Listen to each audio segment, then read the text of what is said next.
So a very warm welcome to all of you for continuing our journey of understanding at a high level the 18 chapters of the Bhagavad Gita. Today's chapter is the 8th chapter, which is called Akshara Brahma Yoga.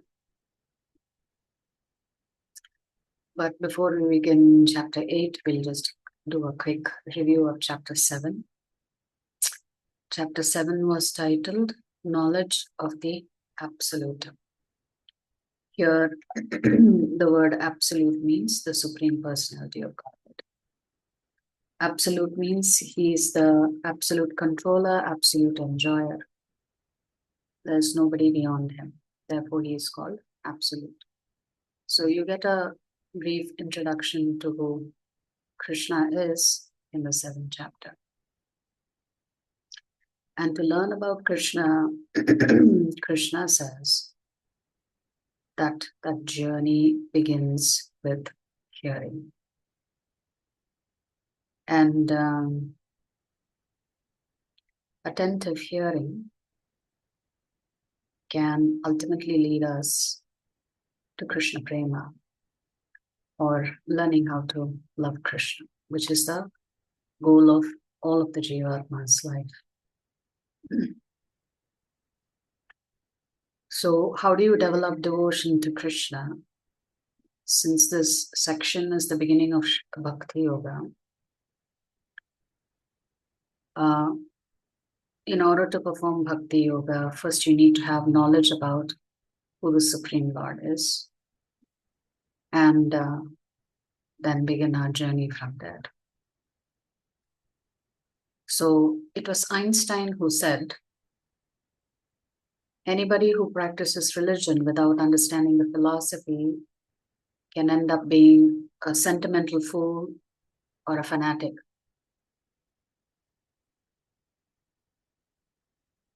Similarly, anybody who simply focuses on knowledge and does not develop love in one's heart for the Lord is only going to end up speculating about God himself. So Bhakti Yoga does not mean you don't have any information about who is Bhagavan. The common criticism directed towards those who are practicing bhakti is that we are sentimental fools. We just have some blind belief and are completely absorbed in this blind belief. They don't understand that even to perform bhakti yoga, you must have faith and you must have knowledge about the Supreme Absolute Lord. Therefore, the single word summary for yesterday's chapter was the boss. Who is the boss? Krishna clearly says, I am the boss because I am the creator of the material universe. I am also the creator of the Jivatma, and I dominate both the material and the spiritual worlds. So essentially Krishna is saying, although your senses are the primary ways in which you learn, you acquire knowledge, but sensory perception by itself is not sufficient. Therefore, if you really want to learn about who your father is, the right authority to approach would be your mother. And since our Vedic scriptures are considered our mother, if you really want to understand who your father is, who is Krishna, then you have to study the Vedic scriptures. So there's no other scientific approach to understand who Krishna is. You cannot do experiments to validate Krishna as the Supreme Personality of Godhead. You have to accept that on faith. And we briefly discussed how even in the material world, faith is an important component of so many small things in our life. There are 3 different ways in which we get to learn about the Lord. And we said 2 primary approaches is Arohana Panta and Avarohana Panta. That Avarohana Panta being ideal because it comes in the Parampara system. But within these two, there are three sub-ways in which we learn. Pratyaksha Praman, which is seeing is believing. Direct perception through your senses is the only way in which you are convinced about the truth. Then there is Anumana, or called logical reasoning. Here, you may use your reasonable intelligence to prove or disprove the presence of the Supreme Lord. And we heard that beautiful pastime of Newton and his friend. And the third way of learning is called Shabda Pramana. Shabda means words and it involves hearing. If you look at it, all of us actually learn through hearing. How do we learn language? Through hearing. How do we learn about different aspects of life? What each object is called? Who's mother? Who's father? All of this is done through hearing only. So essentially, Krishna is encouraging Arjuna to utilize his hearing capacity carefully so that by paying attention, he can understand who is the Supreme Lord. If you want to hear deeply, there are 4 steps to hearing. It begins with Shravanam. Shravanam simply means to hear. Mananam means to contemplate what you've heard. So without contemplation, there cannot be a deep impact on your understanding and your processing of what you've heard. So Shravanam, followed by Mananam, followed by Nididhyasanam. Nididhyasanam means you actually begin to apply what you have learned, what you have contemplated to make practical changes in your life. This is called Nididhyasanam. And then Vandanam. Vandanam means prayer. We also have to pray for the mercy of the Lord to reveal himself to us. They say the scriptures are revealed. The very word revelation clearly suggests in Christianity, in Islam, in any other religion, they have all accepted that scriptures are revealed. It cannot be invented or concocted by man. It has to be revealed by the Lord. And some of that revelation happens through a heart-to-heart transmission between the Lord and his devotee. So we can also pray to the Lord and ask him to help us understand him. Because at the end of the day, we have to invoke the mercy of the Lord to make progress in our path of bhakti. So Krishna is in everything and he is everywhere. And he uses the analogy of a pearl necklace that is held together by an invisible string. Similarly, this whole cosmos is held together by the invisible presence of the Lord, which we cannot comprehend.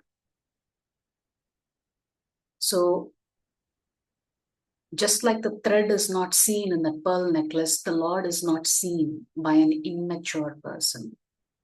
An intelligent and mature person knows that the thread is there, even though it is not visible.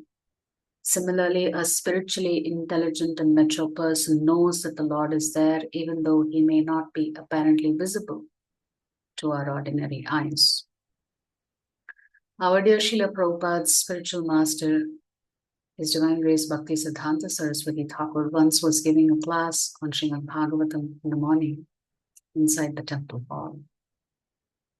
And one gentleman, walked in. The class is going on. He goes in front of the deities, he takes darshan, he drops some money in the hundi, and he begins to leave. At which point, Srila Bhakti Siddhanta Saraswati Thakur calls out to him and he says, "You cannot see God with your eyes. If you really want to see God, you can only see him through your ears. in the sense that only by hearing from Shastra repeatedly can you actually see God. So Saraswati Thakur Prabhupada tells this man, what you're doing is just eye massage.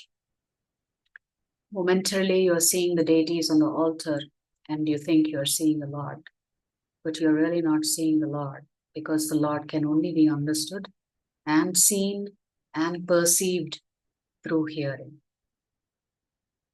So hearing is such an important component of our upbringing, not just from the material sciences standpoint, but also from a spiritual sciences standpoint.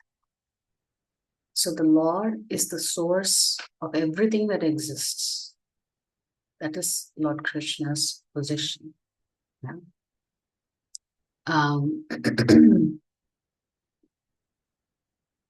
Then we heard how Krishna says it's very rare for people to follow the spiritual path. And among those who follow the spiritual path, a very small percentage actually understand who Krishna is. So Krishna also says that his devotees are rare. It's not common to find people who are devotees of Lord Krishna. And in that context, the Lord talks about the 4 kinds of people who accept him and the 4 kinds of people who do not surrender to him. So it's only the rare soul that understands Krishna and is ready to surrender to him. To surrender to Krishna means some level of purity is required. And this purity you may only be able to achieve over multiple lifetimes.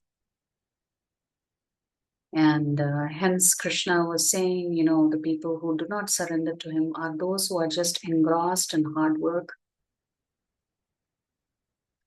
For them, material things are important, nothing else is important. Then the other category Krishna talked about are uncivilized people who don't understand culture, right from wrong. Krishna also criticizes the intellectuals who are misled. They think so highly of their own intelligence that they have used their intelligence to deny the existence of the Supreme Lord and therefore deny the absolute truth. And then Krishna talks about those who are actually atheists, who reject the very notion that there can even be a God, that everything is just an accident, it is random, it's just one life to live, so why not enjoy it? Because there will be no consequences after this one life. And those who turn towards Krishna, although Krishna is not calling them devotees, he calls them pious.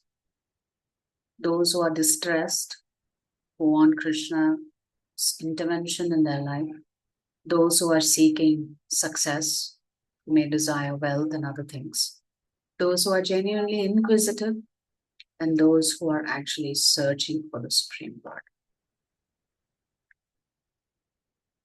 And then Krishna comes to the point of, if you do bhakti to me, you will come back to me, you will come back to the spiritual world.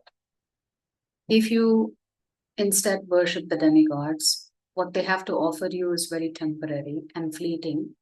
And therefore, the best destination for you, if you have great faith in the demigods, is that you will go to the planets where the demigods reside. You will enjoy yourself there. And then once you exhaust your credits, you have to come back and take birth again. So bhakti means Krishna bhakti. Yes, one can have faith in other demigods, but that faith is also given to you by Krishna. Because without Krishna's sanction, you cannot worship a devata. So even that is sanctioned by the Supreme Lord. Therefore, Krishna says only people with very small intelligence worship the demigods. But the Supreme Lord is Krishna. We talked about his Guna avatars, Brahma, Vishnu, and Lord Shiva. And today we'll learn a little bit more in terms of what the devatas are actually responsible for. We said they are more like shopkeepers. They're ready to sell you as long as you have the appropriate currency to purchase what you want. So is Krishna saying seeing is believing, or is Krishna saying if you want to see, you actually have to hear? That was the theme question. If you want to see Krishna, you have to be ready to hear about Krishna from an authoritative source. So that is important. So that brings us to chapter 8. So in chapter 7, you heard about who's the boss, briefly. And what's his position and what he does.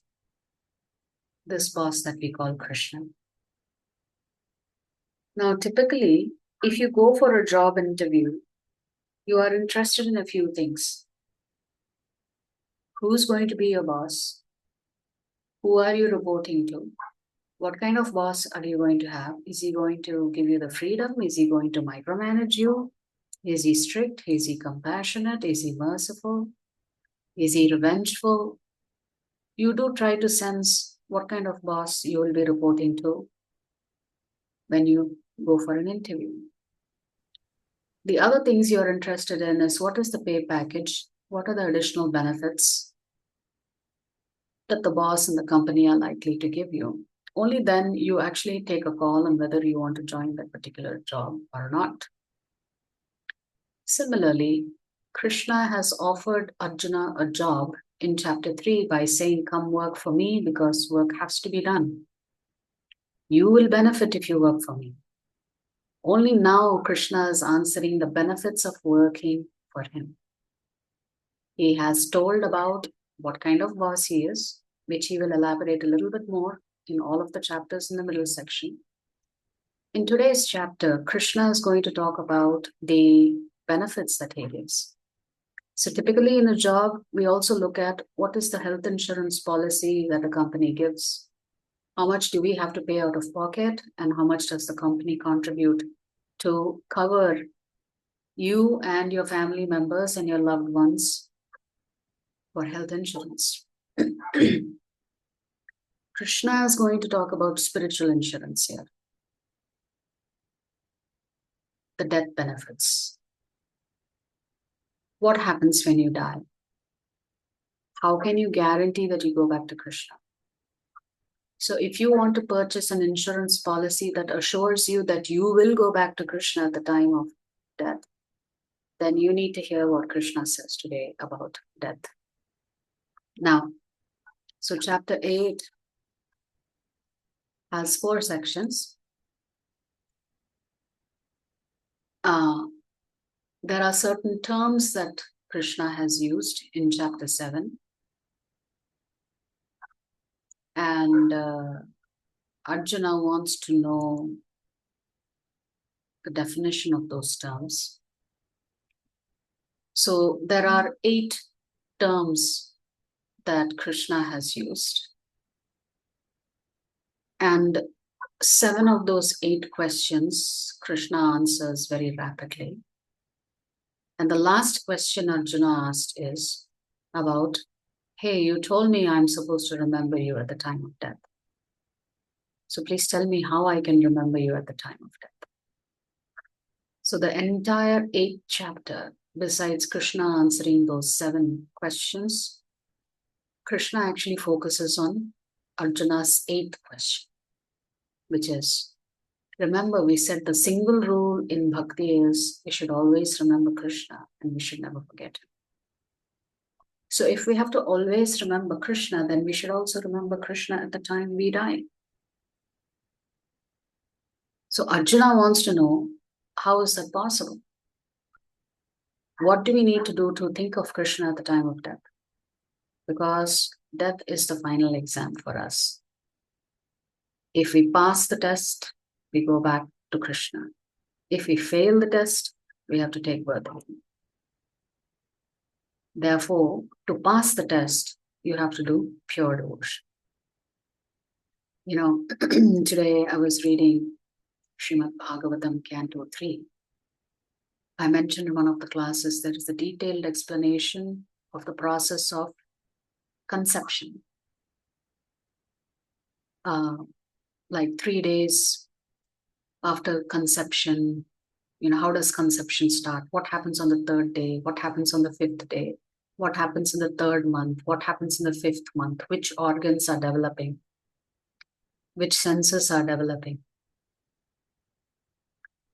At what point does the baby try to start consuming the food that the mother is having?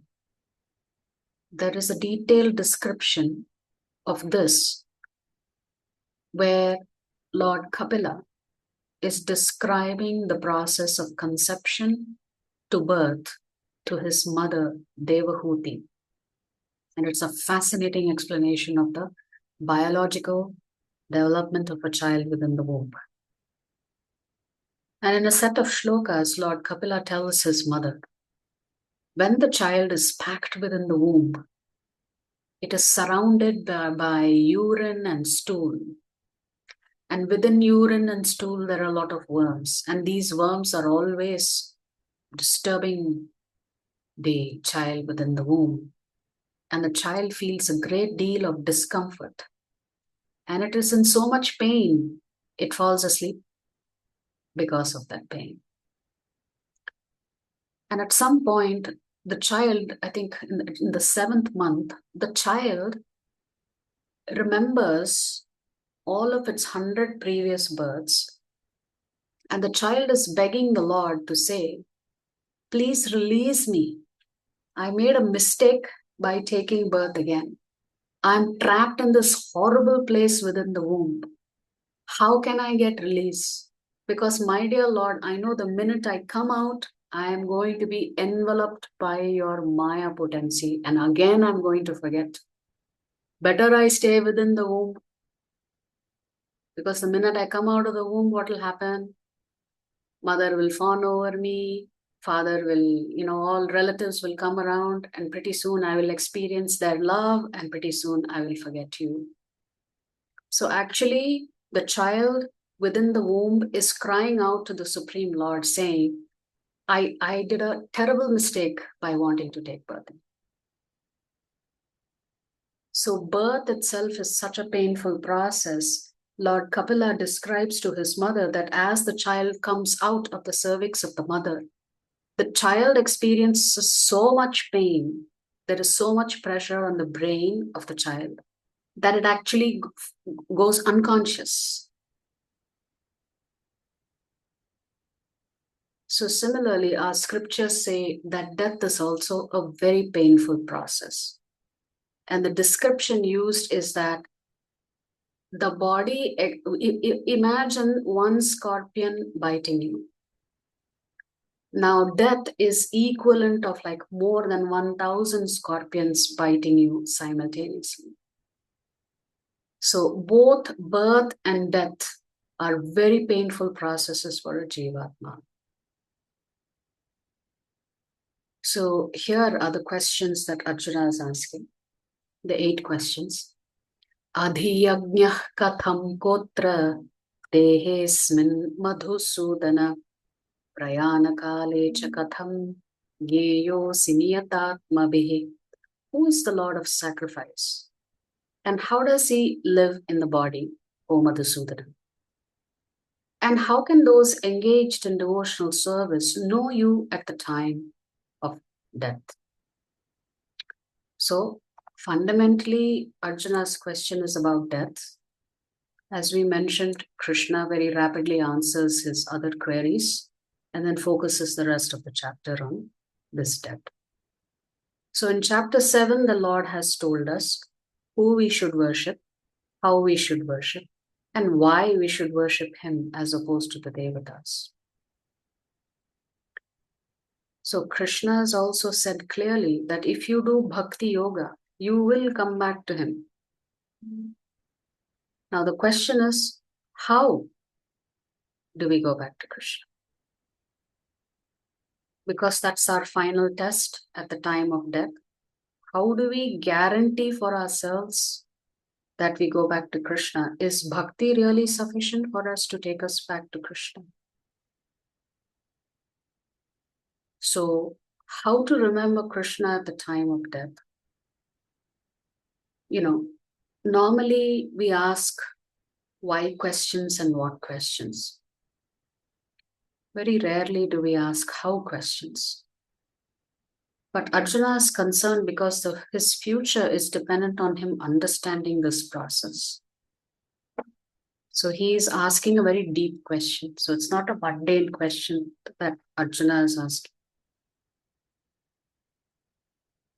So let's look at how Krishna responds.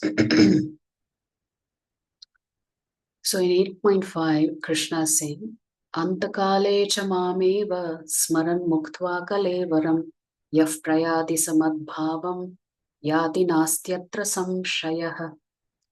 And whoever at the end of his life quits his body, remembering me alone, at once attains my nature. Of this, there is no doubt.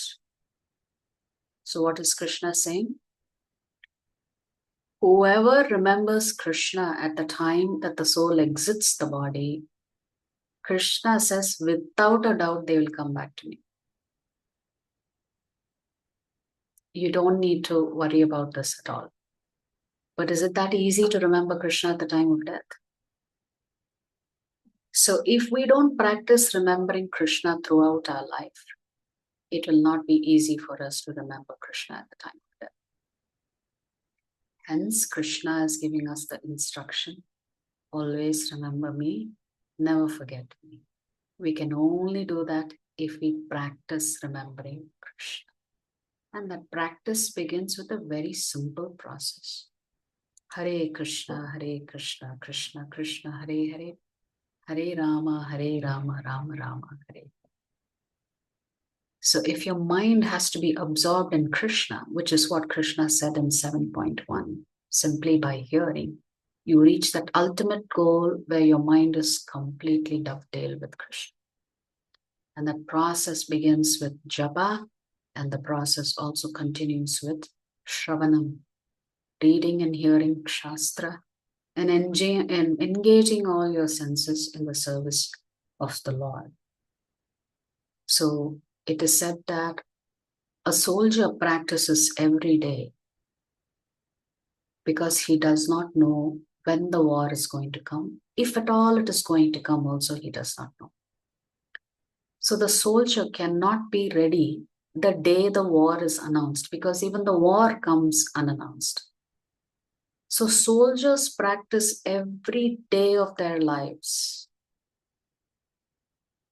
In the event there is a war that happens during their lifetime, there may be many, many soldiers who have served in all the armies who have never witnessed a war, never participated in a war, but still they have to be ready because they do not know when the tide will change. Similarly, a bhakta always has to be prepared and ready because we do not know when death is going to come. Death will not make an announcement. So unfortunately or fortunately for the Jivatma, the final exam in the form of death is a surprise exam. There's no prior notification. Very rarely do people like Parikshit Maharaj get a 7-day notice saying in 7 days you are going to die. So 7 days they have to prepare themselves to die. We already heard the story of Bharat Maharaj, who becomes a deer and then becomes Jada Bharat. Even though he went into the forest to practice remembering Krishna, the minute he got attached to the deer, he forgot Krishna. And so he had to take the form of a deer. So now remember, Krishna said, if you remember me, you will come back to me without a doubt. What if you remember something else? Here's Krishna's answer. Yam yam vapi smaran bhavam tyajatyante kalevaram tam tam evaiti kaunteya sada tad bhava bhavitaha. Whatever state of being one remembers when he quits his body, O son of Kunti, that state he will attain without fail. Bharat Maharaj remembered the deer at the time of death. Therefore, he had to go into a body of a deer. So Krishna is guaranteeing you that if you remember him, you will go back to him. Krishna is also guaranteeing you, if you forget him and you remember something else, you will get that something else. So remembering Krishna at the time of death is the spiritual insurance policy that Krishna is giving us. What is the payment we have to make? Chanting, hearing, remembering, worshipping Krishna, praying to him, serving him, becoming his friend, becoming his servant, and finally surrendering to him completely. So this is why the single word summary for today's chapter is insurance. The insurance policy is, you remember me, I will come for you. Okay, now, not everybody dies in a peaceful way. What if you have been doing bhakti for a nice time and suddenly you are in an accident and you are in a coma? Then what will happen? Do people in coma, are they able to remember who they are? Can they practice spirituality when they are in coma? Krishna says not to worry. If you have remembered me throughout your life, and if you are unable to remember me at the time of death, then I will remember you and I will come for you. So the mind can be engaged in Krishna consciousness, the intellect can be engaged in Krishna consciousness, and the senses can be engaged in Krishna consciousness. So we have to chant, read, hear, take prasadam, and follow a process which is called sadhana. This is the only way we can make sure we take advantage of the benefit that Krishna is giving us, the insurance policy. So when should we prepare? It's quite obvious. We should start preparing right away. But we don't have time left. Since we really don't know if another tornado will come, an earthquake will come, a flood will come, a fire will come, what will come, we don't know. When it will come, we don't know. So we should be quite careful. Our entire life, if we can practice Krishna consciousness, then we will certainly pass the exam with flying colors. See, sometimes a student studies for a long time. Suddenly they forget. Certainly a student who prepares one day before the exam is not likely to succeed. So Krishna is going to talk about how we can achieve him. And he's going to contrast the material world with the spiritual world. So how to attain the supreme? Why should you go back to Krishna? What is there exactly in the spiritual world? What are we going to go do in the spiritual world? Why is Krishna pushing us to come back to him? Why can't we stay away from him and still be happy? And what is it that needs to be done to go back to Krishna? So how to do that? Here's Krishna's answer. Ananyacheta satatam yomam smarati nityashah tasyaham sulabhav partha nityayuktasya yoginah. For one who always remembers me without deviation, I am easy to obtain, O son of Pritha, because of his constant engagement in devotional service. What does Krishna want? Not sporadically chant the Hare Krishna Mahamantra whenever you want, whenever you feel distressed. Krishna wants you to chant the Hare Krishna mantra all the time.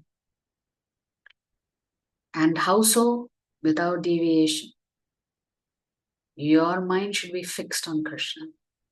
Son Krishna is saying, if you do these two things, I am actually very easy to get. Sulabhaha. Nowhere in the Bhagavad Gita has Krishna used this word Sulabhaha. He's not used this with Jnana Yoga, nor with Karma Yoga, nor with Dhyana Yoga. But he has used this term for Bhakti Yoga. So Krishna himself is saying, if you practice bhakti yoga without any motivation that you want to take something from me, and if you are never deviated from practicing this bhakti yoga, then Krishna says, I'm easy, I'm yours. So constant enjoyment, engagement in devotional service, and always remembering Krishna without any deviation, then tasyaham sulabah partha. So going back to Krishna is easy provided you do these two things that Krishna is asking. Now Krishna is going to talk about why is it important to think about him? Mam upetya punarjanma dukkhalayam ashashvatam napnuvanti mahatmanah samsiddhim paramam gataha. After attaining me, the great souls who are yogis in devotion never return to this temporary world, which is full of miseries, because they have attained the highest perfection. Which means once you go back to Krishna, you will never return. One more insurance Krishna is giving you. One insurance is you think of me at the time of death, you'll definitely come back to me. Once you come back to me, you will never return. You'll not make that mistake again. So we understand that the real problem of life is the birth, death, old age, and disease. So even in the heavenly planets, the same problem exists: birth, death, old age, and disease. Brahma also experiences birth and death. So Krishna is saying, Dukkhalayam ashashvatam. I have designed this material cosmos to be full of miseries and temporary. Okay, if this place is full of miseries and if it is temporary, why is it that Jivatmas are just hell-bent on wanting to stay here? So much so, millions and millions of dollars are spent on trying to elongate one's life and trying to see if we can produce an immortality pill so that we can live forever. Krishna is saying, are you foolish? You can never live forever here. You can try as much as you want to elongate your life. But I have designed it to be temporary, and I have also designed it to be full of miseries. But once you cross over from this material world to the spiritual world, then you don't have to come back. Now Krishna describes why you should go back to him. Brahma bhuvanal lokaha punaravartinorjuna mam upetyatu kaunteya punarjanmana vidyate. From the highest planet in the material world down to the lowest. The highest planet is Brahma Loka or Satya Loka, where Lord Brahma resides. The lowest planet is called Patala. All places, they are all miserable, wherein repeated birth and death take place. Krishna is saying, you may think the higher planetary systems, you have a longer life, you have more to enjoy, but Krishna is saying, yes, that may be true, but still that is also a place where you experience birth and death. And birth and death is a miserable condition. But one who attains to my abode, O son of Kunti, never takes birth again. One more insurance policy. Once you enter the spiritual world, Krishna is guaranteeing you that you will not take birth. So you want to know about the 14 planetary systems? Each universe has these 14 planetary systems. Some of the universes are very, very large compared to our universe. So in Satyaloka, Brahma resides. In the Tapoloka, his sons, the Sanat Kumaras and other great rishis reside there. In the Janaloka, the 7 sages, the Saptarishis live there. They are called the Prajapatis because they are the ones who produce human beings. In Maharloka, Bhrigu Muni and other saints live there. In Swarga Loka, the 33 crore devatas reside there. in Bhuvarloka, our ancestors who may not have received their next body, they have a temporary body of pretas. They reside there. In Bhuvarloka, which is the earthly planes, it contains the earth planet among other planets. It is the human beings who are here. In the Athala planet, which is below Bhuvarloka, the Asuras live here. What is the symbolism of the Asuras? They are always intoxicated and they are engaged in unclean activities. In the Vitala planets, the Asuras are there, but here live Lord Shiva and Mother Gauri, who are ever so compassionate on those goblins who don't have a who are living in a transition body and who have not found their next body yet. In the Sutala planet, Bali Maharaj is there. In Talatala planet, again the Ashura Maya Danava is there. In the Mahatala planet, it is called the Nagaloka, where the snakes with 1,000 hoods reside. In Rasatala, the Daityas reside. And in the Patala, it is Vasuki. So these are the 14 planetary systems. And Krishna says, nowhere in any of these 14 planetary systems can anybody escape birth and death. All are places of miseries. So this Dukkhalayam Ashashvatam applies to all 14 planetary systems. No exceptions. Even Brahma has to give up his body one day, because Brahma is also a Jivatma. So in all 14 planetary systems, Jivatmas are residing. So this is just a beautiful depiction of the spiritual world and the material cosmos. And the depiction here is of one such universe on the right. So there are 3 Vishnus. Mahavishnu,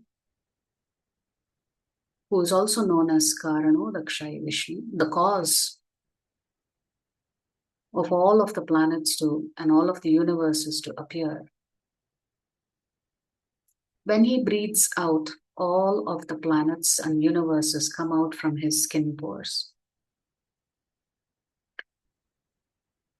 And then when creation is ready to happen, then Mahavishnu expands as Garbhodakashayi Vishnu and enters into every single universe and becomes the super soul or Paramatma for that particular universe.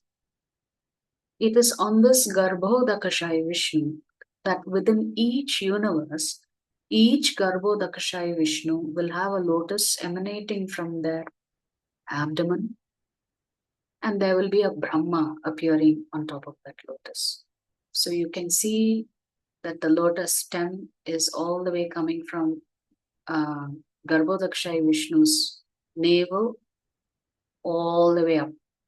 Where are all the 14 planetary systems? In that stem. So Brahma is sitting at the very top at Brahmaloka. Now, once all the Jivatmas inhabit the 14 planetary systems, then Garbhodakashayi Vishnu expands into Kshirodakashayi Vishnu, who is the Paramatma that is residing within every single Jivatma. So in this way, the 3 Vishnus, they are called the Purusha avatars. And each of their roles is slightly different. So Brahma lives for 311 trillion, 40 billion solar years. So one day of Brahma is 1000 Chaturyugas, which is called a Divya Yuga or a Kalpa. So one 12-hour period of Brahma is 1000 Chaturyugas. Another 12-hour period of Brahma is another 1000 Chaturyugas. So literally 24 hours of Brahma is equal to 8.64 billion solar years on the earth. So you can imagine one day of Brahma is 8.64 billion earth years. Like this, Brahma lives for 100 years. So when Brahma goes to sleep at night every day, 11 of the planetary systems go underwater every day. When Brahma wakes up, what is his job? He has only one job. In between, he has to tackle Hiranyakashipu, Hiranyakshu, all these different personalities asking him for boons. In between, he has to take care of his own chanting. He has to read scriptures. He has to remember the Lord. So, what does Brahma do every day he wakes up? Every day he wakes up, he has to figure out how to take those 11 universal systems, the planetary systems, bring them out of water so that the Jivatmas can resume their karmic activities. Like this, for 100 years, Brahma does this every day. He will go to sleep, and when he sleeps, the 11 planetary systems go underwater. When he wakes up, he has to figure out how to bring them out of water. Talk about a repetitive job. That is what Brahma does in every universe. So when Brahma reaches the age of 100, then the whole universal system itself is destroyed. How is it destroyed? Shiva is always meditating on Anantashesh. He is only looking for his Anantashesh beginning to spit some fire. The minute Anantashesh spitting fire, Anantashesh is here at the bottom, on top of whom Garbhodakshay Vishnu is reclining. So all he is waiting to see is his Anantashesh begin to spit fire. When Anantashesh begins to spit fire, then Shiva knows time has come for me to do my seva.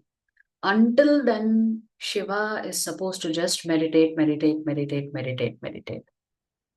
One day, his seva will come up. That is the day he has to do his seva. If you read the Srimad Bhagavatam, when Brahma creates Lord Shiva begins as Rudras. Rudras just destroy everything. They become so demoniac. And Brahma panics and he prays to the Lord. What have I done? You asked me to procreate, and these people are looking at, they'll destroy everything before anything even starts.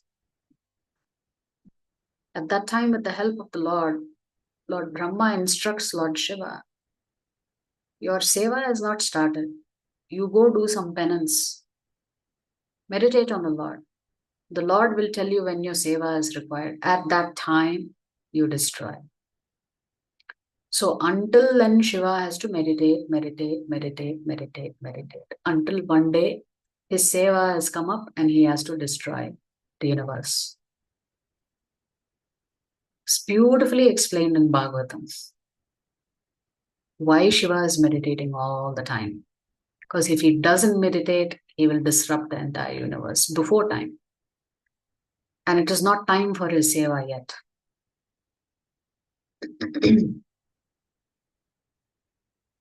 So if that particular universe, that Brahma is a devotee of the Lord, in our case, in our universe, it is commonly accepted by acharyas that our Brahma is a great devotee of the Lord. So when his time comes, he will go straight from the material universe into the spiritual universe. His seva is done, it is over.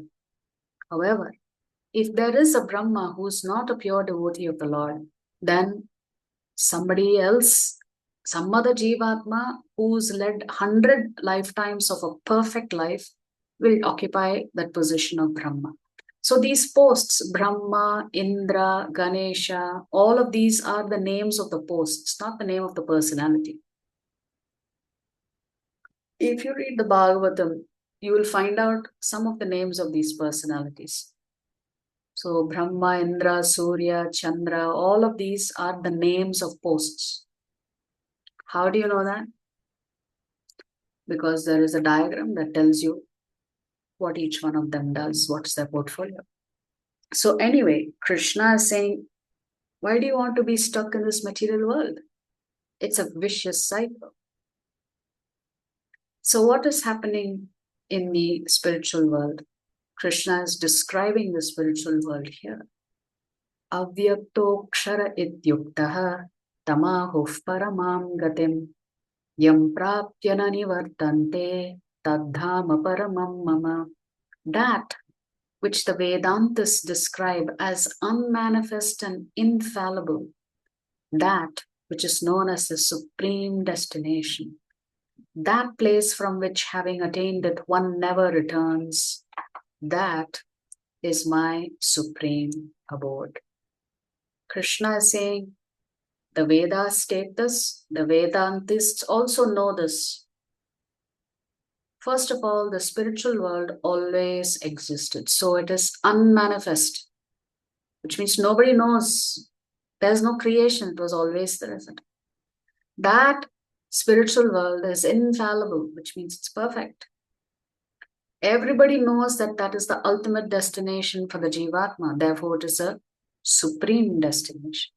And once the Jivatma enters the spiritual world,